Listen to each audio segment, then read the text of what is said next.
لا ينفع نفسا إيمانها لم تكن آمنت من قبل أو كسبت في إيمانها خيرا قل انتظروا إنا منتظرون صدق الله العظيم. الصلاة والسلام عليك يا سيدي يا رسول الله وعلى آلك وأصحابك يا سيدي يا رحمة للعالمين. هل ينظرون إلا أن تأتيهم الملائكة، وہ صرف کسی چیز کا انتظار کر رہے ہیں کہ ان کے پاس فرشتے آ جائیں. او یأتی ربک، یا تمہارے رب کا عذاب آ جائے. او یأتی بعض آیات ربک، یا تمہارے رب کی کچھ نشانیاں آ جائیں. یعنی جب اللہ تعالیٰ کی وحدانیت اور رسول کریم صلی اللہ علیہ وآلہ وسلم کی رسالت پر دلائل قائم کر دیے گئے اور کفریہ اور گمراہ کن عقائد کا باطل ہونا بھی ظاہر کر دیا گیا، تو اب ایمان لانے میں کیا انتظار باقی ہے؟ اب تو یہی ہے کہ وہ کفار اس چیز کا انتظار کر رہے ہیں کہ ان کے پاس ان کی روح قبض کرنے کے لیے موت کے فرشتے آ جائیں، یا تمہارے رب عز و جل کا عذاب آ جائے، یا تمہارے رب عز و جل کی قیامت کی خبر دینے والی ایک نشانی آ جائے، اور یوں مشاہدے کے طور پر ہر چیز ان کے لیے ظاہر ہو جائے. لیکن ان لوگوں کو یہ معلوم نہیں کہ جس دن غیب کے معاملات ظاہر ہو جائیں گے یا عذاب آنکھوں کے سامنے آ چکا ہوگا تو اس دن کافر کو ایمان لانا نفع نہ دے گا.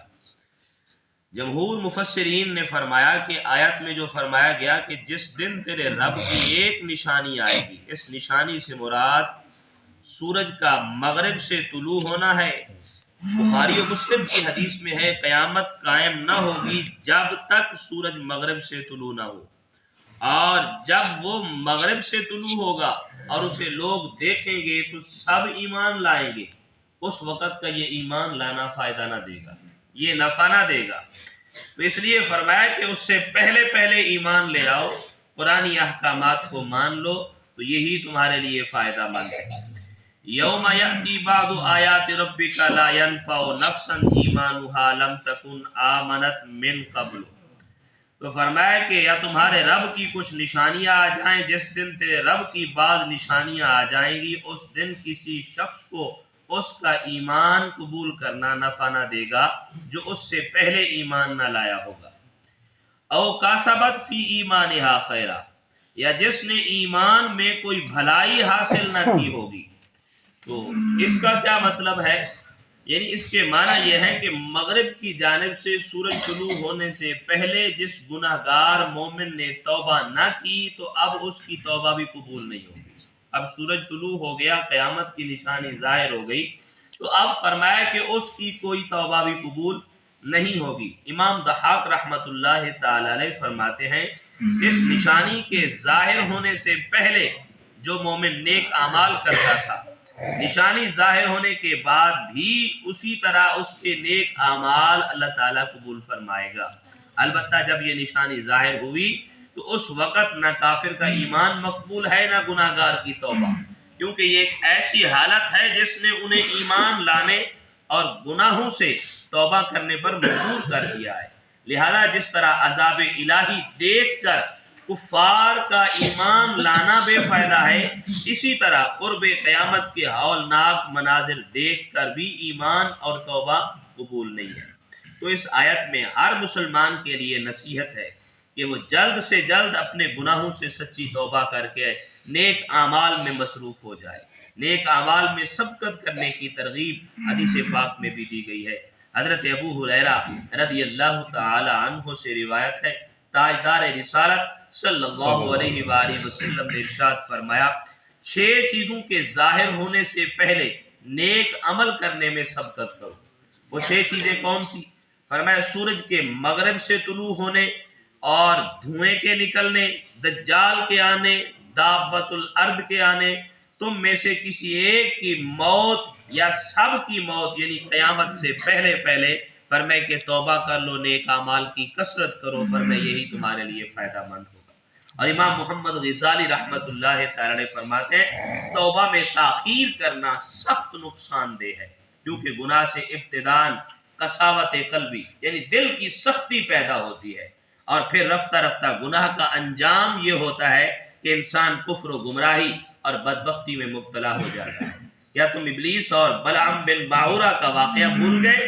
فرمایا کہ ان سے ابتدا میں ایک ہی گناہ صادر ہوا تھا، آخر نتیجہ یہ ہوا کہ وہ کفر میں مبتلا ہو گئے اور ہمیشہ کے لیے تباہ حال لوگوں میں شامل ہو گئے۔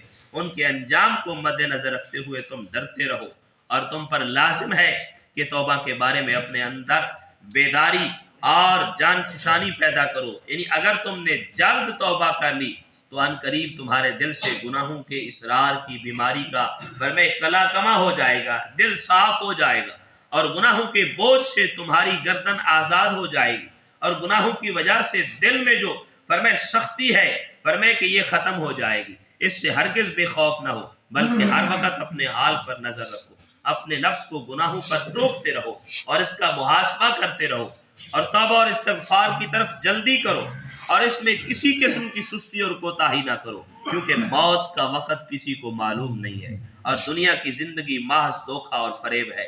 فرمائے کسی کو معلوم نہیں موت کب آ جائے، اس لیے فرمائے کہ اس امید پر نہ رہو کہ بس کل کر لیں گے توبہ، ابھی وقت پڑا ہے، فرمائے کہ پھر کر لیں گے، فرمائے کہ پھر کر لیں گے، فرمائے کہ فرمائے کل کے چکر میں پتہ نہیں چلے گا موت آئے گی اور توبہ کا موقع بھی نہیں ملے گا۔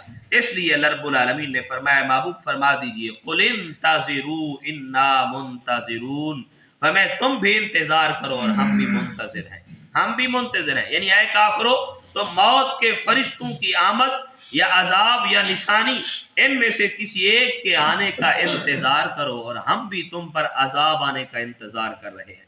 ان قریب معلوم ہو جائے گا کہ کس کا انتظار درست تھا۔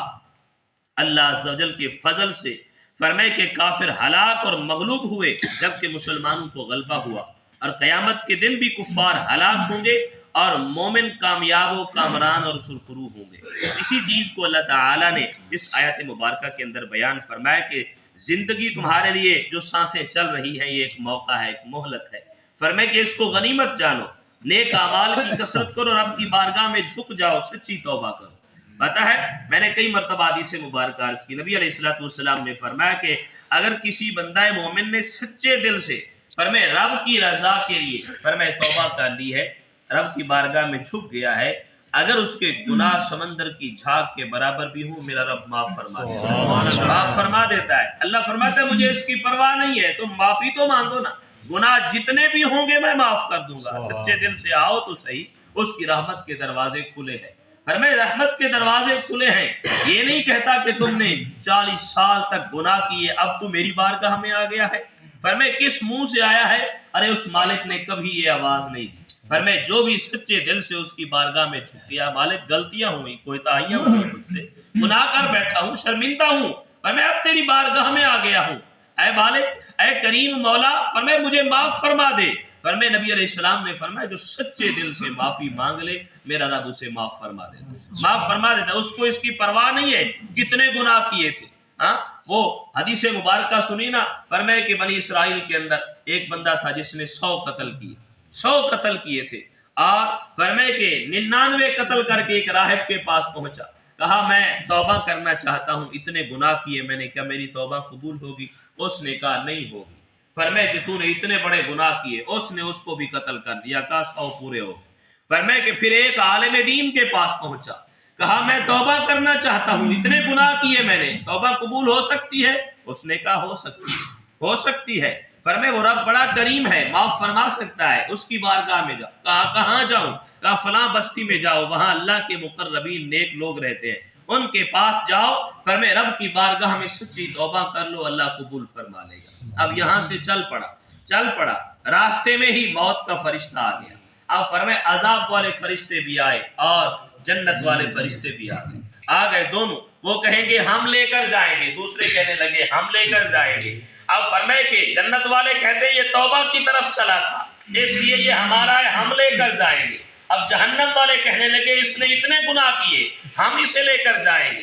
اب فیصلہ کیا ہوا؟ اللہ نے ایک فرشتے کو بھیجا انسانی صورت میں، جاؤ ان کا فیصلہ کرو۔ اس نے کہا فیصلہ یہ ہے کہ جدھر سے آ رہا تھا ادھر سے زمین کو ناپو، اور جدھر جا رہا تھا ادھر بھی زمین کو ناپو، جس کے قریب ہوگا فرمائے کہ وہی لے جائیں گے۔ اب فرمائے کہ ظاہراً علماء نے فرمایا یہ تھا کہ جہاں جا رہا تھا ادھر کا فاصلہ زیادہ تھا، جدھر سے آ رہا تھا ادھر کا فاصلہ کم تھا۔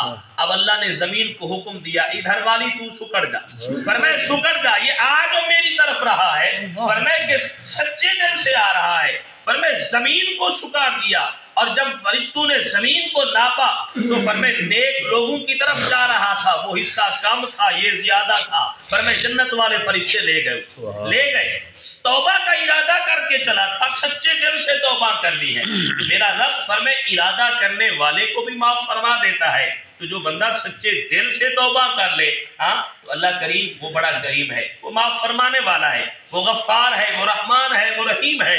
سچے دل سے جو بندہ فرمائے اس کے در پہ آ جائے نا تو فرمائے اللہ کریم اسے معاف ضرور فرما دیتا ہے۔ اس لیے اب زندگی کا جو سانسیں ہیں یہ ایک موقع ہے، غنیمت ہے، فرمائے کہ رب کی بارگاہ میں چھپ جائے، نیک اعمال کی کثرت کرے، فرمائے کہ گناہوں سے بچے، کوئی بھی شکوک و شبہات والے کام ہوں، فرمائے دل ضرور ٹوکتا ہے انسان کو، فرمائے کہ یہ غلط ہے، فرمائے جب دل ٹوکے تو اس کام پہ غور کر کے میں صحیح کر رہا یا غلط کر رہا، فرمائے کہ تب پتا چلے گا کہ غلط اور صحیح کا۔